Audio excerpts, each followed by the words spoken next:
It's another Tider Insider post-practice update. I'm Brandon Kamerman of WVUA 23. This is Rodney Orr of TiderInsider.com. And Rodney, another night practice, the first practice coming off the first scrimmage of fall camp. And so, you know, the guys now had the chance to be in Bryant-Denny Stadium on Saturday, now back to practicing at night on Thomas Drew practice fields. Anything stood out to you today? Well, I like these night practices. I don't know about you. The weather's really nice. I tell you, it has been hot, incredibly hot, and it's been nice, you know, when they've had these night practices. But the one thing we did notice right off the bat, so we might as well address it, that Najee Harris, the rising sophomore running back, so highly acclaimed, not at practice. It's not really a surprise. There was talk that maybe he had been injured in the scrimmage a little bit. You know, the initial word, Brandon, is that it's probably minor, so it's not really a surprise that he missed practice. All right, and then in terms of Ale Cajo, a guy who we've discussed already, still not in pads, but he's out there now, and it seems like he's getting at it a little harder now. You know what? He's a true freshman, five-star player that was one of the top 25 prospects in the country. Just arrived here, as you mentioned, second time in practice, or actually the third. But you know, Brandon, he's a very athletic kid. Just watching him in shorts, he moves very well. I think he's a guy that could lend some depth as time moves along. You know, and you look at him and you start projecting him down the road, and 1 year in Scott Cochran's program, this kid's going to be a beast. He's about 6'2", 220 right now. I could easily see him playing at, 235 plus. You know, Rodney, we talk so much about the players, but of course the coaching staff is something we pay attention to as well. A lot of new faces on that coaching staff.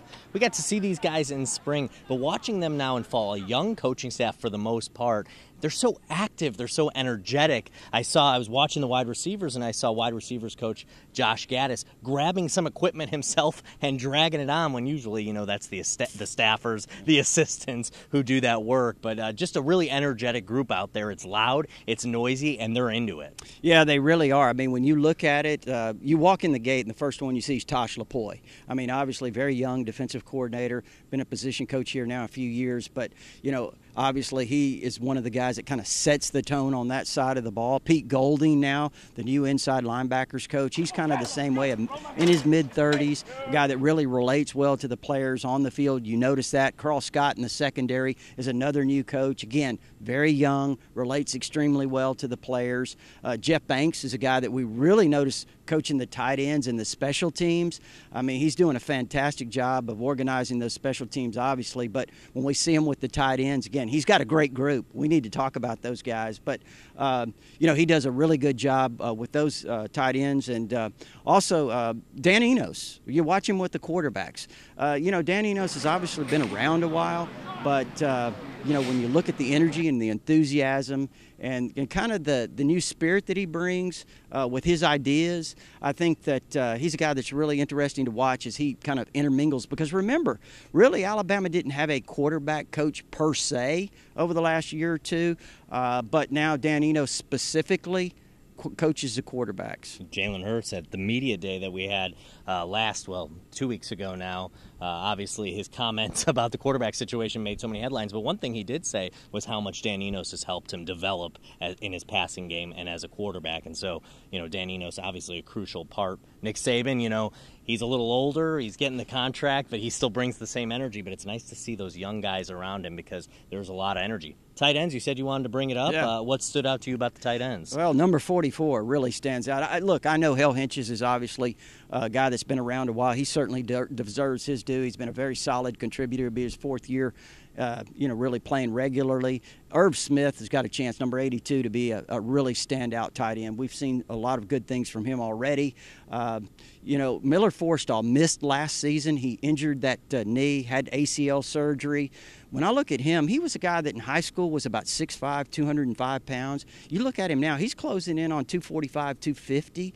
He really made the most of his off time last year, really has gotten bigger, looks really, really good. And he's a guy that he just has a knack for the game, Brandon, a guy that just knows how to get open and can make some plays. And we talked about number 44, Kedrick James. He's a guy that, you know, I've kind of been touting for a while out of Waco, Texas. This guy, when you draw one up physically, about 6'6", 255, 260 pounds, can really move, has excellent hands. Remember the name Kedrick James. He's going to be a real player. Major Tennyson, another rising sophomore. I like him too. I think he's got a chance to be really good. So that core right there working with Jeff Banks, that's one of the best, I think, tight end groups I've seen at Alabama. Kedrick James, a guy who came in with a lot of D-line experience, but focused here on tight end. He could probably play D-line at a lot of top schools as well. Absolutely. Yeah. All right, well, it's night practice. Again, we get another night practice on Wednesday, tomorrow afternoon. But, of course, tomorrow night, Tiger Insider TV, 6:30 on WVUA 23.